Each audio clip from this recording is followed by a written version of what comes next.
as you get older, it can feel like you are living the same day over and over again. You can feel like you get stuck in a rut.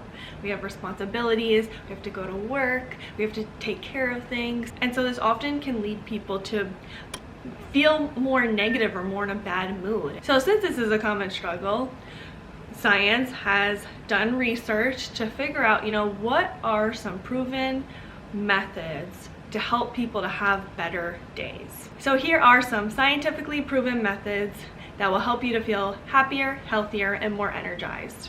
So the first thing, which I'm sure you've heard before, but do not go on your phone first thing in the morning. So you may have heard that and been like, yeah, whatever. Well, let's talk about the reasons why it's so important not to go on your phone. So when you first wake up, your brain is in theta waves, and that is a connection to fantasizing, daydreaming, creativity, and intuition, which makes sense because you are just dreaming all night. And in theta waves, this is where your memories, your sensations, and your emotions are the most heightened. So it starts there, and then as you wake up more, then your brain goes into alpha waves. And in this state, it induces feelings of calm, increases creativity, and enhances your ability to absorb new information. And being in alpha waves is really helpful to reduce any type of anxiety, whether you're having mental anxiety or you're having physiological anxiety. So you have to understand, these are frequencies where your brain is in its most relaxed state. And here's where you bridge between your conscious mind and your subconscious mind, is where your subconscious mind is most accessible. In this state, and what you do in this state is what influences your day the most. So if you are someone, when you first wake up and you go on your phone, it's going to influence you to be less productive. It's going to influence you to want to go on your phone as much as possible throughout the day, because that's how you got your happiness and your dopamine release. Your brain is now wired of like, oh, I need to pick up this phone and be on my phone. I need to go on Twitter. I need to go on all social media to feel satisfied today. And obviously it's not just a one-time thing, it's a consistent thing where you train your brain to be in this state or feel the need to be in this state. And also, if you wake up in a grouchy mood and you're just filling your head with all the negativity, all the anxiety, that's where you're most likely going to stay for the rest of the day. That's why they have that phrase, oh, you woke up on the wrong side of the bed. Because when you were in alpha and theta wave state, you were in a bad mental state. So when you first wake up, when you're in these frequencies, this is the best time to rewire your brain. This is where you want to meditate. So you rewire your brain and you enhance that calmness throughout the day. This is where you want to say positive affirmation. So again, another way to rewire your brain, where you are now feeling more positive and thinking more positive about your day and yourself, and you're feeling better about yourself, and you set intentions of the day as well. So you can set the intention of, today I'm going to focus on this, this, and this. And you'll notice you're more likely to be productive or get things done that you want to get done or be how you want to be, because you're setting your intention for the day. This is why often I will tell my clients, first thing when you wake up is the best time to say your affirmations and look in the mirror and say it, and to meditate. The next, which is always overlooked, start your day with a healthy breakfast. Studies have shown eating a healthy breakfast can improve your mood, increase your energy levels, and help you have better concentration throughout the day. Because let's think about it. You've gone for so many hours without eating while you're sleeping, and then when you wake up, that's when you need the most energy. And the best way to energize yourself is to fill it with food. And not just any food, not like greasy food, not like, a ton of carbs, but more so multiple food groups like proteins, carbs, and some type of vegetable and fruit. So you're getting all the necessities that your brain needs to be fueled throughout the day. Not only that, but studies have also shown that foods high in potassium have also helped to reduce anxiety. And also another thing is that we naturally go towards negativity. We're naturally negative. We're always thinking worst case scenario or thinking about the bad that can happen. Because remember, our brains are wired for survival. And in order to be wired for survival, we have to think about negativity and worst case scenario. So it takes a lot of effort to have to think and be in a better mental state and think more positive. And so with that, you're gonna need food to fuel that. And not only that, but going into the food groups, don't be afraid to have carbs, what's really important is that you have a fiber with a carb. A lot of times people try to stay away from carbs because they're like, oh, it's sugar and it's fattening, but no. The thing is that fiber and sugar work together, so your body's able to digest it better and your body is able to use it properly. So when you have carbs, just make sure you have a fiber with it. And obviously, you know, with fruits and vegetables, those are some of the most important food groups to have because they have your vitamins and your minerals. And a protein also has been shown to help reduce anxiety and keep you full so you're not snacking on unhealthy things. So then, and the next is to practice mindfulness. Now, meditation and mindfulness are one in the same group, but mindfulness is a little bit different. So when you're meditating, you're taking the time to sit and just observe your thoughts and have a calm state, and maybe you'll listen to some music, and that's or you listen to a guided meditation, you listen to binaural beats. It's a different type of meditation. With mindfulness, you can be mindful just from moment to moment. It's really just looking in the present moment and being with it rather than judging your thoughts and entertaining your thoughts. You're just being in the moment. So what that would look like is, let's say you're going for a walk during work hours, and normally during work hours you start stressing about this and your boss wanted this, and you know your mind's going. When you're being mindful, what you would do instead is you would focus on the leaves on the trees, you would focus on the birds in the sky, you would focus on what is happening in front of you and taking that all in. That is a way to clear your mind and calm your body, because you're grounding yourself in reality and what's now rather than what is and what you need to do and take care of and what happened and all the stress and negativity. And mindfulness has been shown through research to improve mood, increase well-being, reduce stress and anxiety, and also help things like ADHD and lack of concentration. And it helps again to retrain that brain so you're not all over the place and your brain is more disciplined and you take control of that brain. And a subcategory of mindfulness is take deeper breaths throughout the day.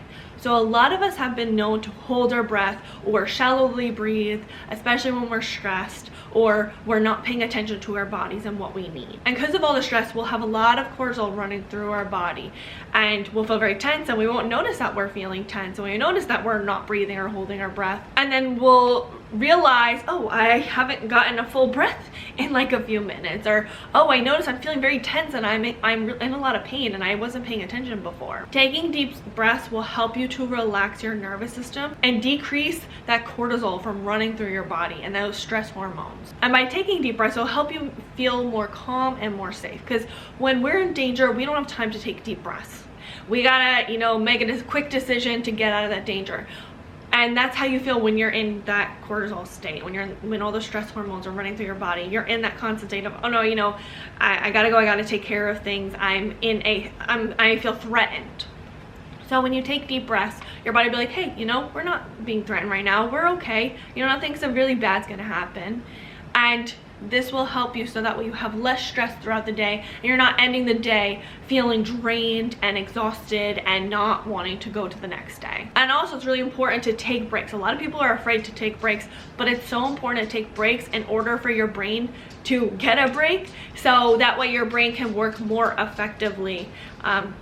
Oftentimes we'll get stumped on something and we'll keep trying to go at it, when in reality we need just a break to kind of fit the puzzle pieces together, and then when we come back we'll be like, oh, okay, now I can connect the dots. The next thing, which I guess could be a subcategory, is check in more with how you are feeling throughout the day. I always tell my clients, do self check-ins, because like I said, we can often ignore our body or suppress it or dismiss it, and then it will come out in bigger ways and then we don't know how to manage it. So if you recognize as soon as something's happening, it won't turn into this big explosion or this thing where you feel like you can't manage it. You won't have this big anxiety panic attack. You won't feel severely depressed. You won't get into these anger attacks or this resentment. You won't randomly be nasty to people. You'll be able to recognize it as soon as it's happening. So become very in tune with your body and the sensations in your body.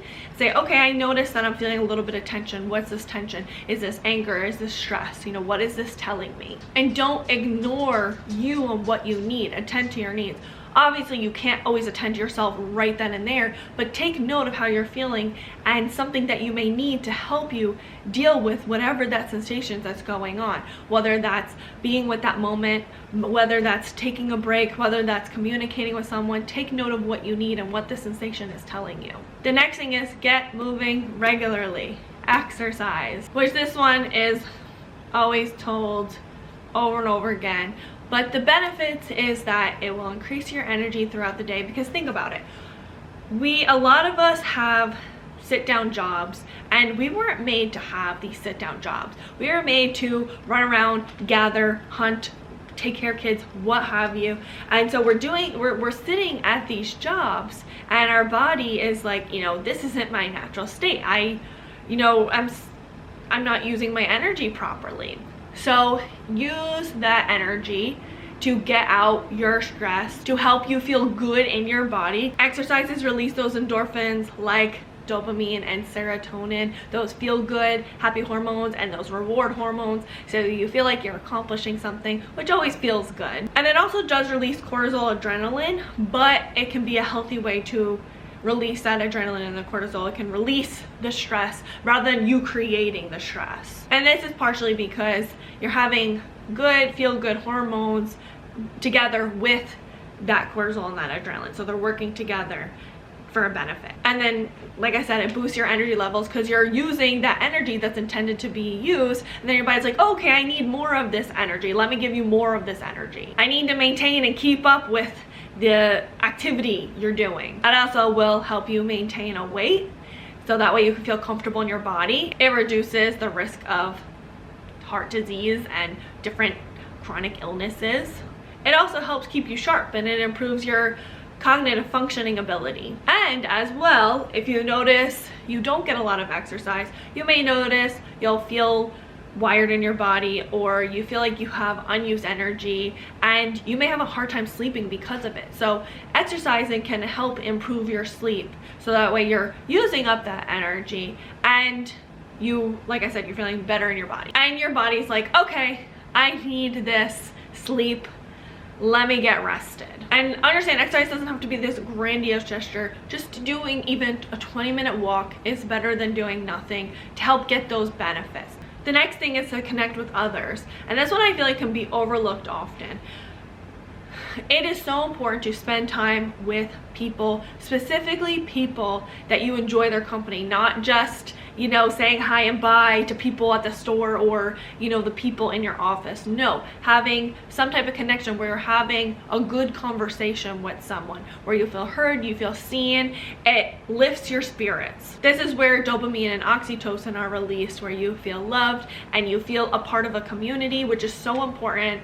That is a need. We need that emotional connection in order to survive. It also increases your self-esteem because you feel not rejected and people like you, and it gives you a sense of belonging, which is something we all need in order to feel good about ourselves. Now, this doesn't mean that you have to make sure you're always on top of connecting with people, because that's unrealistic. You're not always going to have a day where you're connecting with someone, but try to make an effort where you have a good conversation that makes you feel good and makes you feel uplifted, and you feel like you got something out of it, where maybe you learned a new perspective, you learned something new. It helps you to feel connected to someone, and this will help so you don't feel so alone, because when you're connecting to yourself and you're connecting to others, it will decrease the feelings of loneliness. The next, which is super important, is practicing gratitude. It is so common to get lost in the day-to-day BS of life and thinking about what you need to do or what you should have done and how you're failing or how you're not improving. You just think about all these things. You don't take the time to think about where you've grown and where you've improved and what good you have in your life. And when you don't think about those things, you feel like a failure. You feel like there's nothing positive in the world, and then you get demotivated. Focusing on what you're grateful for has been proven time and time again to improve your well-being and to increase positive emotions. Because think about it, you're thinking about good and the positive in your life. Of course it's going to increase the positive emotions that you have. So with appreciation, it's feeling genuinely appreciative, not just thinking, oh, like, you know, I have a house, you know, just kind of listing things off. It's genuinely feeling that appreciation, imagining not having those things. It would feel terrible to not have clean water, and some people experience that, and I appreciate clean water so much. It also has been shown to boost your immune system and to help your sleep, because you're able to sleep better at night thinking about some of the good that you've done or the good in your life. Also, practicing gratitude has been shown to hardwire your brain to think less negative and to ruminate less, because there's less room and there's less of those neural pathways being created when you're thinking about the good and the things you're grateful for. Not only that, but if you express this gratitude to someone, like let's say you call someone up and you share with them how grateful you are for them and the person they are, this will help with the connection and it will boost both of your moods, and it makes you feel good because you're making someone else feel good.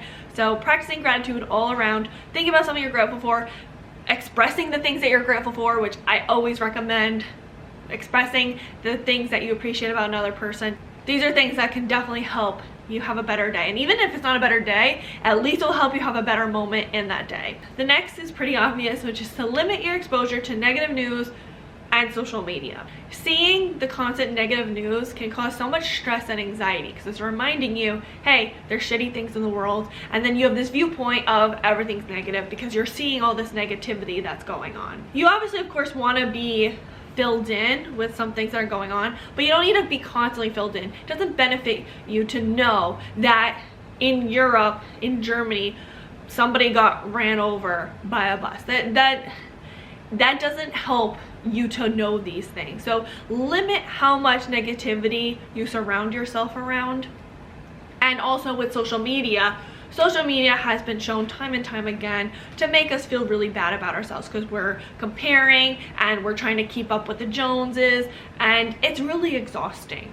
So be careful of what you expose yourself to. Don't be afraid to mute people or unfriend them or what have you, not because it's personal, but because it's just hurting your mental health. Be aware when you're comparing yourself too much, or when something's making you feel bad, or you notice that you're starting to think too much about this person and what they're doing.